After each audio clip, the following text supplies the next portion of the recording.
Bonjour à tous, aujourd'hui nous allons étudier les pièces en mouvement dans l'espace et aussi et surtout les mises en position isostatique, puisque c'est ce qui nous intéressera pour remplir les documents de fabrication tels que les contrats de phase et les gammes d'usinage par exemple.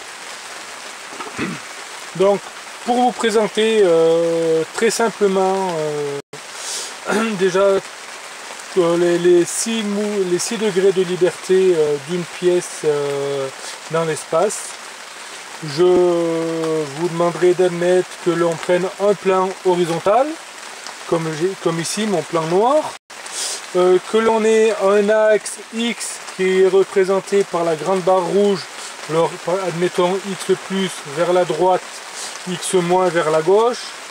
Pareil ici pour mon plan horizontal, donc on aura un plan Y, peut-être Y moins vers vous, Y plus vers l'extérieur. Et enfin un plan encore perpendiculaire, un plan Z, admettons, avec Z plus vers le haut, qui est bien perpendiculaire aux deux autres plans. On est donc ici dans un repère, ce qu'on appelle orthonormé ou orthogonal. Ma pièce de bois dans l'espace, que ce soit en mécanique ou en menuiserie, nous ce qui nous intéresse c'est en menuiserie. Ma pièce de bois dans l'espace, par rapport à mes axes.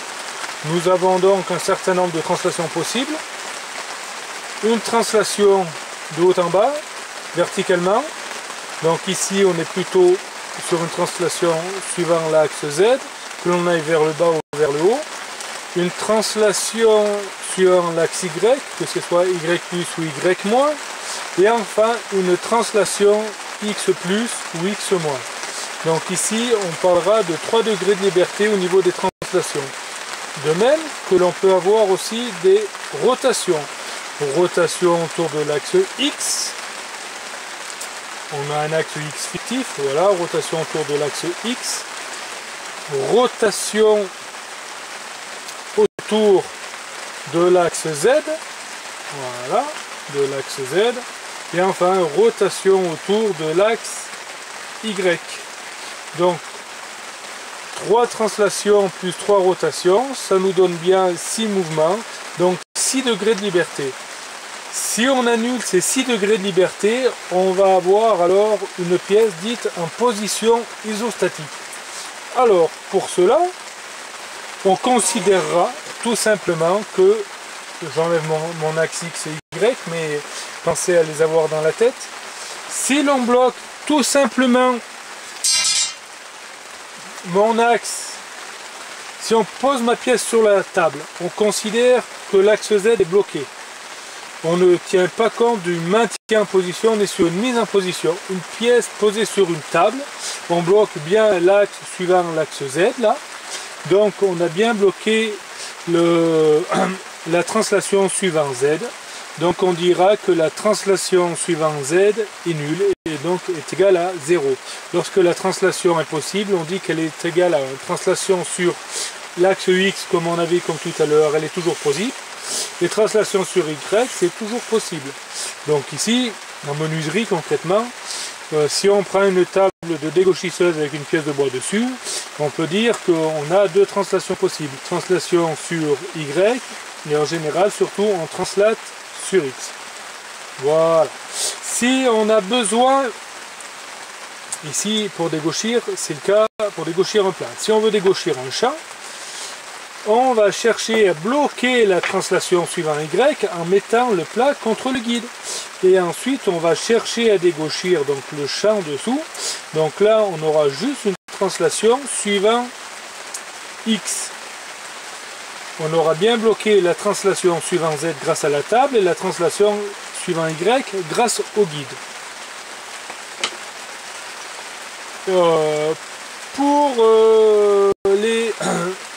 Maintenant, pour représenter la mise en position isostatique sur des documents de préparation, de fabrication, tels que les gammes d'usinage ou les contrats de phase, on va chercher le nombre d'appuis nécessaires, minimum, que l'on va mettre pour avoir une mise en position isostatique, que ce soit par rapport à un guide, par rapport à une table, par rapport à un guide ou même par rapport à une butée.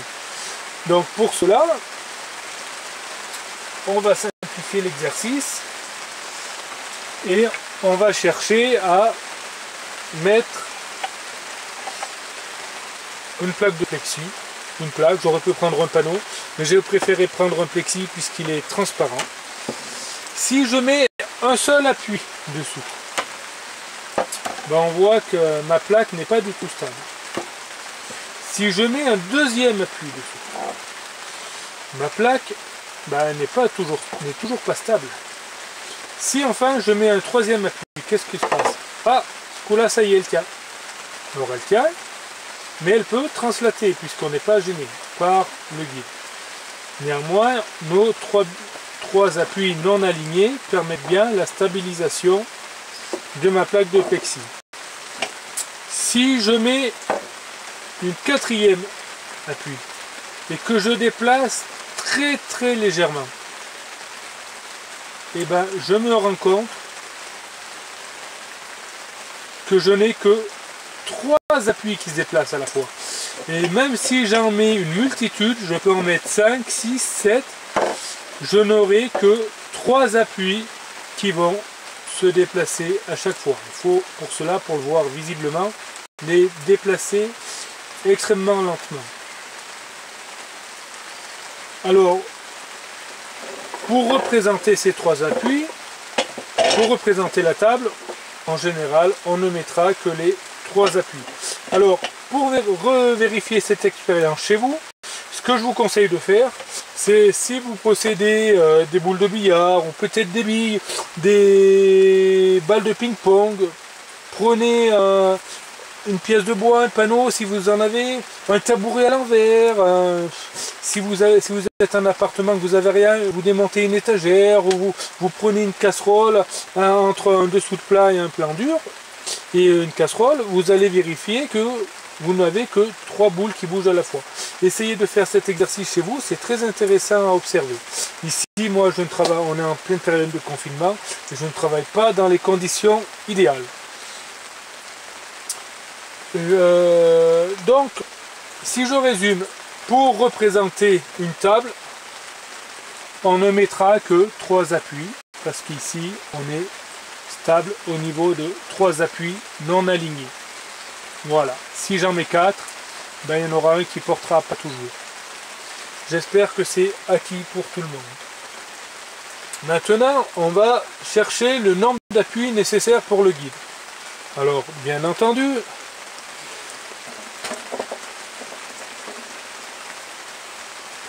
pour les besoins de la vidéo, je mets ce qu'on appelle en menuiserie une surtable. Voilà. Et ici, j'aurais pu remettre les billes, mais blanc sur blanc, j'ai peur que ça ne se voit pas. Alors, vous pourrez retenter l'expérience chez vous en prenant des boules de pétanque. Alors, 3 boules de pétanque pour la table, il en faudra peut-être 3 pour le guide. Vérifions.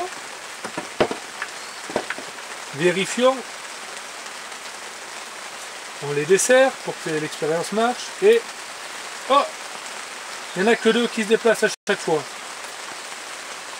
Peut-être qu'une seule suffirait. Commençons. Si j'appuie, ah, mon guide n'est pas stable. Je mets un deuxième guide. Ah, mon guide est stable ici. Si j'en mets une troisième, seuls 2 tournent.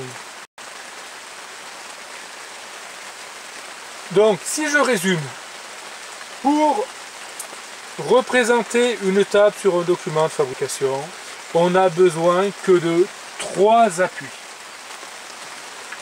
Et enfin, pour représenter un guide, on n'a besoin que de 2 appuis. Donc ici, ma pièce, elle aura toujours un mouvement. On peut toujours avoir un mouvement de translation en avançant, en reculant. En général, plutôt en avançant. On peut avoir des mouvements de translation en reculant. Ce sera plutôt, on parlera à la toupie de travail en avalant. En général, je vous rappelle que l'on passe les pièces de la droite sur les machines à bois vers la gauche, que ce soit à la toupie ou à la dégauchisseuse.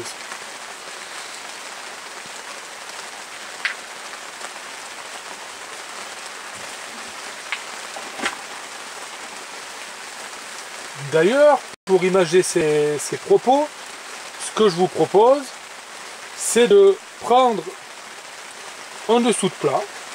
On va faire avec les moyens du bord, puisqu'on est en pleine période de confinement, toujours par rapport au coronavirus.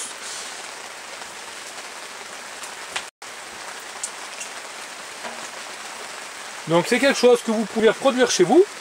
Un dessous de plat, vous voyez. Et puis là, bon, ici c'est un dessous de plat qui a déjà servi. Pour être sûr, on va lui mettre une bosse.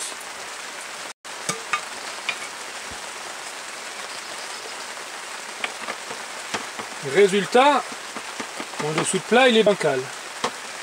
Alors que si j'avais pris un objet avec 3 pieds, et bien ici il serait stable. Donc une table est toujours représentée par 3 points. J'espère que ma démonstration est assez claire pour vous. Au niveau des butées, c'est facile, on en a 2. Donc 3 plus 2, on est déjà à 5.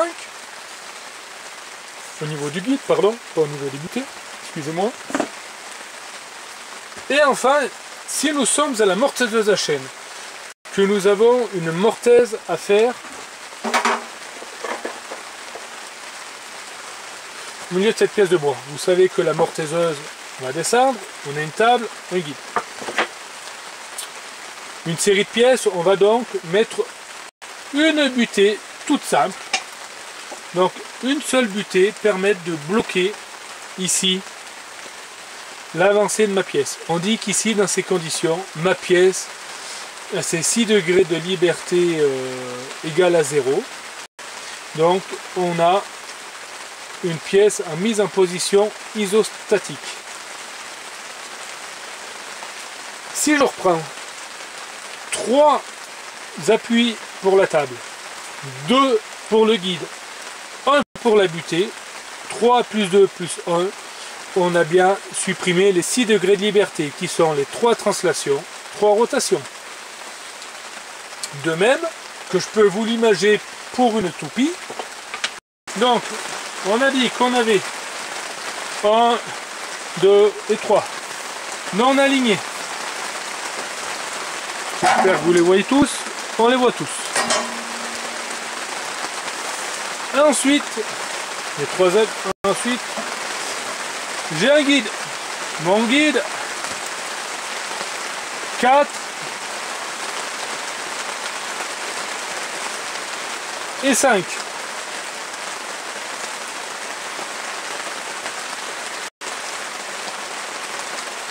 Voilà.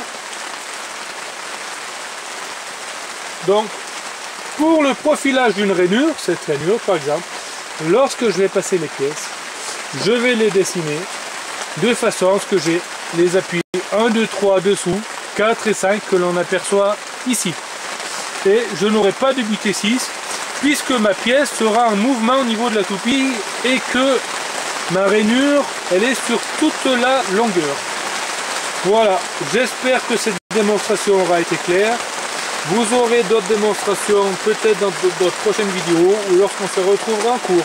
Je vous remercie de votre attention. N'hésitez pas à refaire cette expérience chez vous avec les billes pour vérifier le nombre de pièces que vous obtenez, le nombre de points que vous obtenez en déplaçant votre pièce sur une table. Merci, bon courage.